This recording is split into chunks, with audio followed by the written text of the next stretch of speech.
What is going on, everybody? I am back today to talk about a movie that is a little bit older now, but I saw a ton of people discussing it online recently, and I saw that it was streaming on Prime Video. And so I felt the urge to check it out, especially finding out that Michael Fassbender starred in it.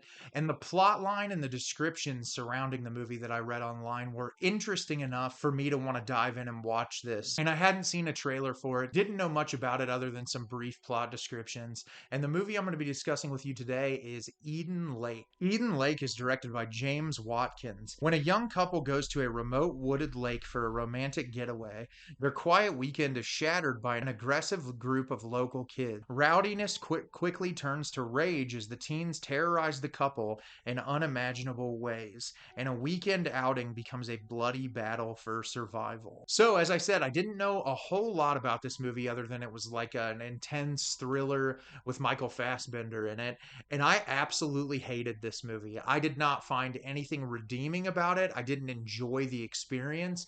And that's not to say that this movie is meant to be enjoyable. It's meant to be very visceral. It's meant to get a reaction out of you. But I don't think that it's successful in doing anything really unique or doing anything very meaningful. And I kept thinking about another movie that's very extreme called Martyrs, which a lot of people like talk about as one of the most brutal, violent movies ever made.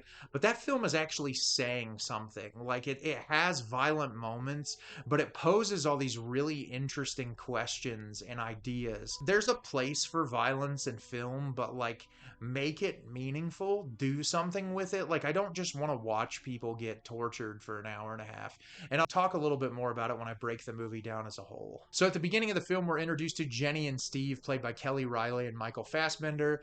Jenny is a school teacher and she's finishing up for the day, and her and her husband or boyfriend, I can't remember who Michael Fassbender is, if it's husband or boyfriend. They're going on this trip together, and everyone else in their community is going to these fancy vacation spots. But he is taking her to this quarry that they're building all these houses on. That he says, "Trust me, when we get here, you're going to think it's beautiful. It's the most wonderful place in the world."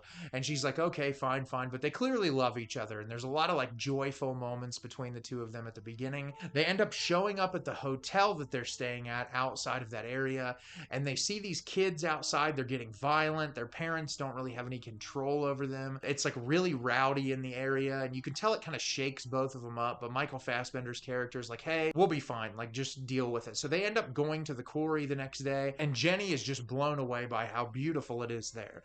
And the two of them, like, they're running around. They end up swimming a little bit, and those kids show up on the beach, and they have a dog that won't stop pestering them. They're playing music super loudly, and Michael Fassbender's character goes and confronts them, and the kids get all pissed off. They yell at him, they get really mean, and so they continue to try to have their day. Well, the initial pestering of those kids gets more and more intense to where they end up stealing his Jeep, and it sends things on a much more violent trajectory, which makes the entire rest of the movie this couple trying to fight for survival and fight for their lives. So as I said, I hated this movie, and it's not necessarily that the movie is poorly made or anything.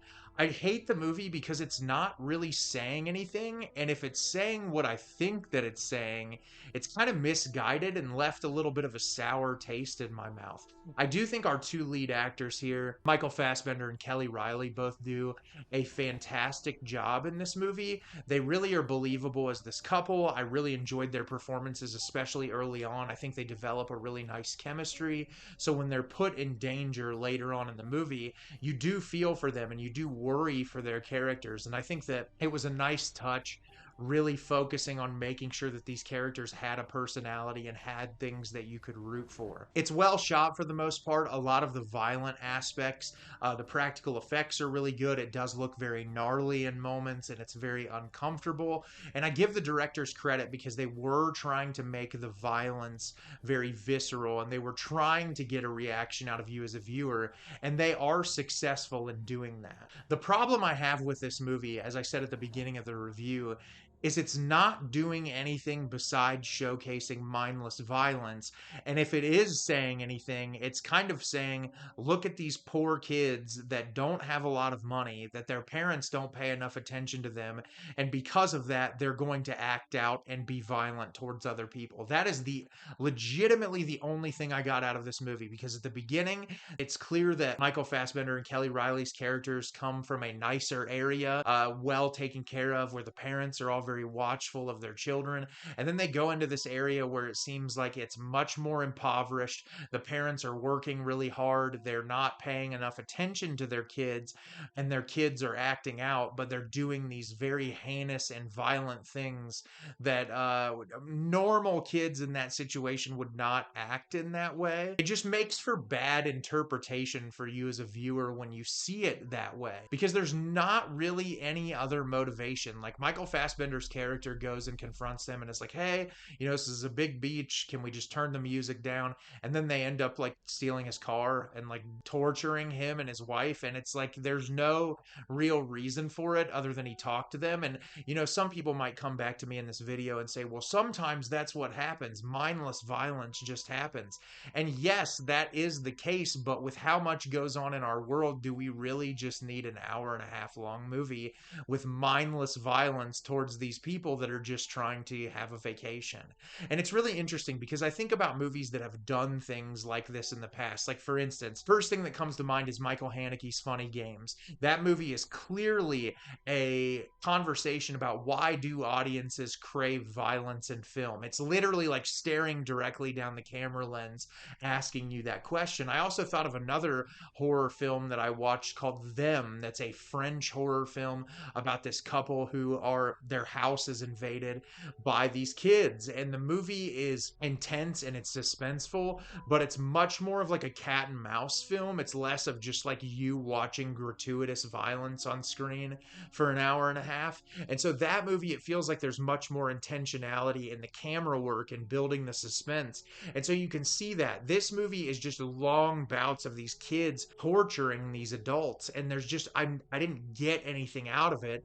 And on top of that, like, the performances outside of our two leads aren't very good. All of these kids are like so poorly acted, and their performances just really made it difficult to watch. Like, I didn't find any of them really menacing. I just found them kind of annoying, which I know that's what the directors were going for, but like, I need something more. And even like someone like myself, who I love horror movies. I mean, I love the Texas Chainsaw Massacre. I love movies that have mindless violence, but at the same time, there's so much more intentionality in like camera work and plot design, and so much more that goes into that. And there's like likability of characters and building something for you to attach onto. I didn't really feel much for this couple other than like, oh, they were in love, and there's not really like a whole lot about either one of them to stick on to care the entire hour and a half of the movie. And by the time it was over, I was just like, why did I waste an hour and a half watching these people get brutally tortured? Like, there really wasn't anything else there. The third act was incredibly unsatisfying. I feel like it just kind of ended. The directors didn't really know what they wanted to do. And as I said, if it was trying to speak volumes to any kind of message, it was like, oh, look at these parents in this poor community that can't take care of their kids in the right way. And so because of that, the kids are going to act out and be violent towards other people, which I don't know. I just wasn't a big fan of that. And I probably would never watch this movie again. So have you seen Eden Lake? Did you love it? Did you hate it? Leave me a comment down below and let me know what you thought. I thought this movie was terrible. I hated everything about it, and I will never watch it again. As always, if you can like the video and subscribe to the channel, helps me out a lot and lets me know the type of content you're looking for. I'm always putting out new material and look forward to getting more out for you in the near future. And as always, everyone, thank you so much for watching, and have a great rest of your day.